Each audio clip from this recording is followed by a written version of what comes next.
چې شیطان الله جل جلاله له خپل رحمت څخه بې برخې کوي او شیطان ته الله جواب ورکوي چې ته نور د رحمت په مقام کې نه یې. نو په دا وخت کې شیطان هغه خپل خط سیر طریقه کار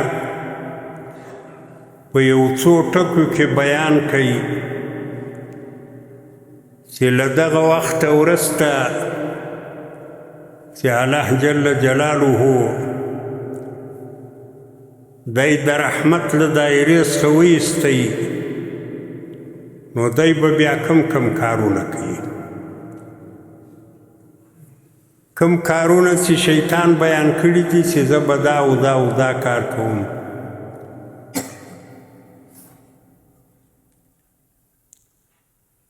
هغه کارونه الله جل جلاله دلته راوړي دي. شیطان خو یو مخلوق دا، یو موجود ده، شیطان سته او د شیطان له انسان سره یو قسم رابطه هم شته. د شیطان له انسان سره دشمنی ده. دا چې شیطان څنګه شی ده، چیرې ده، څنګه رابطه له موږ سره ساتي، په کمې طریقې موږ غلطه یې، په کمې طریقې له موږ سره دشمني ساتي، نو دا خو به د الله په علم کې وي. خو صرف دونه خبره چې ښکاره معلومه ده هغه دا ده چې شیطان یو داسې مخلوق ده چې له اوره څخه پیدا سوی ده. ځکه د ده قول الله جل جلاله قرآن کریم کې راوړی ده چې ده الله ته وویل چې خلقتني من نار وخلقته من طین. ده ویل زه دې له اوره پیدا کړی یم او آدم علیه السلام دې له خټې پیدا کړی.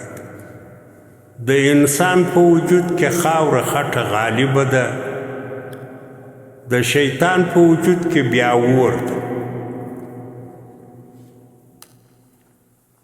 بل آیات کریمه کې راځي خلق الجان من مارج من نار. الله پاک دغه شیطان پیری چې دا مخلوق ده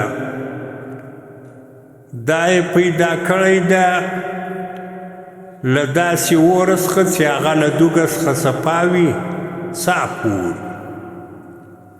نو اور چې له دوږه څخه صفا سي هغه خپل اصلي حقیقت ته ورسېږي بیا اور لیدل کېږي نه.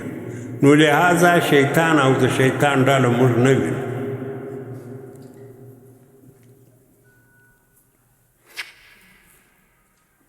بل ځایم آیات کریمه کې راځي الله جل جلاله وایي چې شیطان او د شیطان ډله دا تاسې ویني خو تاسې یې نه وینئ. نو شیطان په سترګو موږ نه ده لیدلی، له دې وجې د شیطان حقیقت ته یو اندازې پورې موږ ته پوه شي دا د پټ ده.